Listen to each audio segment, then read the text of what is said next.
o te toi fa tala fo le mai monga lo tatu no de fo tatu fe do ila mtanga lo nei va yaso tatu pokola me masani o tala tau longo ye po mena tutupu i Samoa e mo atu i tatu tala o fatoluina le fong fetala le mota le fionga mulipola au pa au lo tafua le faia le se suenga komiti fa pa le mene ile tulanga peona dia e mai ile fontanga pa le mene le va yason se mai tunei le na fa hadi se taso suyus fono le pa le mene ni winga le talafea ngai po le fa man wo le a wo fa winga ina ele fong fetala le mota o se tulanga le ma fo fauma mio le tau pulea le na fa hadi i tonu a o faia le sa noanga ale fionga le sui pa le mia o le malo le fionga toi lupe po le mnuku on semo sao nole fionga le fonga fitalai o le mauta e tu sai ma tu maanga masani po tu la fono le mauta fono Samoa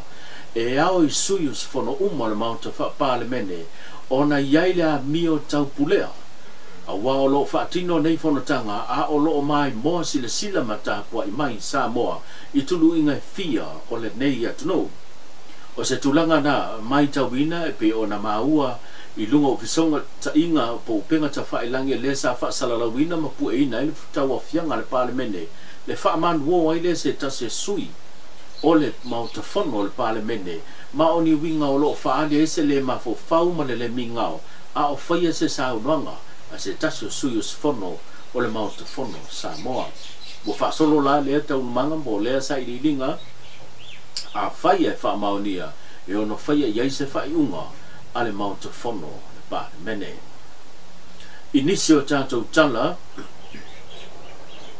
wa fai loe se tasio li e swafa i a sutupe tolu sumarfitu tau sanga me le fiongo tafua le tūlanga wha manuia ina ma le tele o ati na e na mawhai o na wha taunuina e pe o na iai i a taavale wha aina mo le ainga o la fumanu ma le toi wha le leia ma le whausia leo mauta malawa o lona ainga e ala i le tūlanga o ngā ruenga whawaiteimi. Ko se tūlanga e peo na ia mōli mawina ma ia tā ua i lunga o tātou whātatanonga. Wa o se moe mitinga ma se whaamnianga o mwhai o na whātaunuina. E ala i lona a waiatu i ngā ruenga whawaiteimi e peo na malanga tuai i le tausanga lua o lua i tutono ni usila. Se whapoponga le nei o le nei tāna.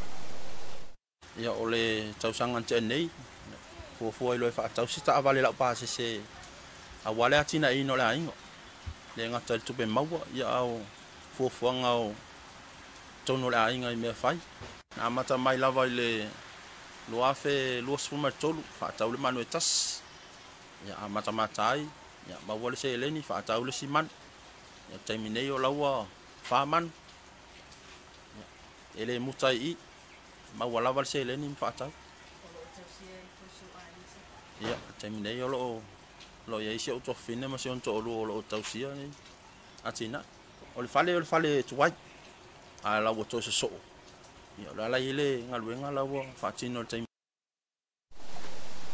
o Taavale la fumanu toi fausia ma le fale le o mauta malawa o vaenga ia na fai loa e lea di le mfai leo na fa tupeina mfai ona fa tunuina e ma fo mai ona tulanga fa ngianga ngaluenga fa wi taimi ai wo ia fai lo foi e te le sona na ia o ina mai a o ia tu ua ilo na ainga ai malangatu mo ngā luenga whaawaitai tu tono ni sila nei te le i o le sona tā ua e maua mai ngā luenga whaawaitai e le ngata ua wa e alu ese atu malo ainga ua mawhai ona e ola lava o e au noa ma se tangata sosoani ia te oi pero pa te ingolo to olua ma lau whanau o mawhai ona e ola tuto atas pe o se le sona o le sile sona tā ua na e maua mai ngā luenga whaawaitai ua mawhai ona e ola e mawhai ona e whaasoasoa ina lau se ileni e maua e le vai aso lau tupe maua i le vai aso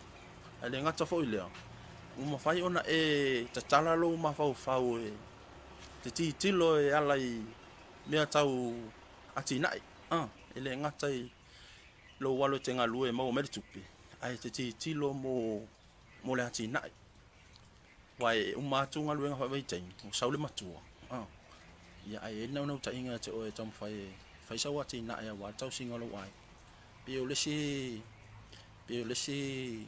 mai nga taua na ya nga inga luenga fa tai le nga tai wa fai a fai tele I na fai so mau manga so tonga fai ai la tu o e ti lo ye ngi fa to anga ma e na ta inga ya te o e fai na e sau e fai sau atina a wa tau singo lo wai ua whailoa le taitai o le atu le sunga la aule ma le tole o jepola tai bao forces me e le na o sa fatalua leo lo panga tia na ngā tai fale e tu sai ma le waa al whawa tau ale malo New Zealand lea na ngoto I ngā tai fale ane o le tu malo sa olma whataranonga ma wawasa Winston Peters I le mta upu le ma ufa aftai ia I le 10 miliona a mata e le 10 miliona whai al 10 miliona a mata si sila siata o le whainga malo le whatu atu la iatu e o atu la sa iai le whainga malo mo mua fo I la vata tau sa te ita I le whiongo sa whapito mar ka peneta I le mātou ba ai e te tau o na whatu langa le lei le whiutana inga nei se me tal whengai e a o le la sa mātou whasoa I le vai aso lente nei ma whiongo I sui panemia e toi sila le point of negotiation. Nga leo mai tau atu, ua ora komiti iuta, ma le malo New Zealand, whatara nōne me wha adu, ele 10 miliona mua lea. O le mau, o le mta upure nei, e te tau ona mai ele malo Samoa, I le malo New Zealand. Ele te tau tu lau lava, ele te tau ona tuu na o nai o tatu I tu malo le po le whanga, sa whata, si malatou. E fi nauna o la tonu ta up le ai. E te tauna a fia mai le malo, I le tūlanga wha vao malo, e mawel tonu sa. Ia, lelo e si sila nei fina ngalo o I tū malo nei, e le tasi. Ana lau fi ngā wale nu uia moia. A umala na fi na ule nu moia la vaia. O na aru leo wha manuia ngai tala whea ngai, e tala whea ngai. Ai le te tau ana tātou ai le lata le teimi, mō le teimi le nei. E va aile a fianga o lesi se lau tau sanga le vaa lea. Wa o le mea e le whapena fufuine New Zealand e o tu e whangoto se vaa o ele ai. Ua pau lava ua wha le tonu tūlanga whiutana inga a le mau wha vai. E tau lava o na tai mua le malo I le tara noanga ma le malo New Zealand. Le la sa utua lalo tua I fionga sui panemia I atu e lupe ma muripola. E whaasanga tonu le point of contact of negotiation. E te tau no mai umai tu malolo a fia I lalo le whiutana inga ma le malo. E a mai umona tu finangalo, a wana I se finangalo e o titua. O le malola. E a mai I le malo New Zealand, o le malo Samoa. E momoli na mai le malo New Zealand. Na whai leo le tonu tala whengai. O le ale me tala whengai, I le vaala ma le me taunu unga ma le rumanai. Le ua batu nele 10 miliona.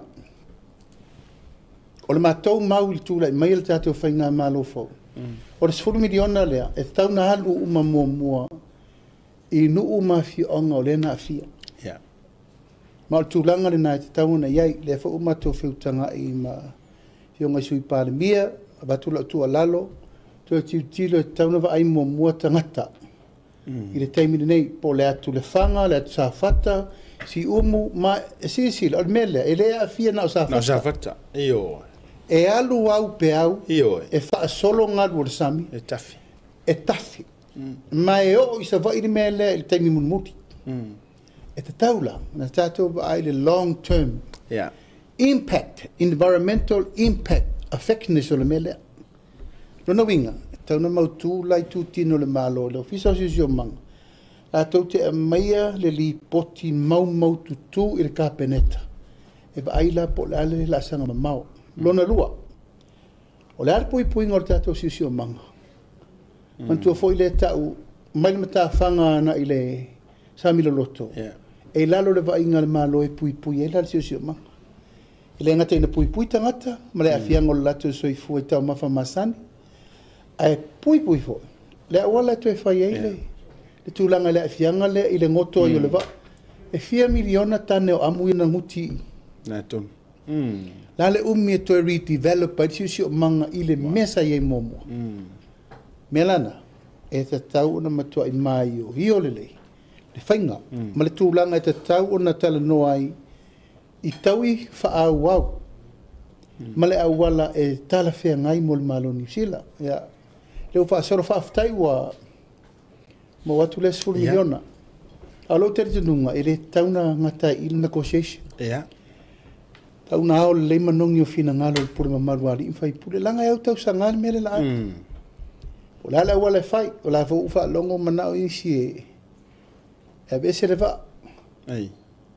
O la bese, e le fai ngofi fo. Ia.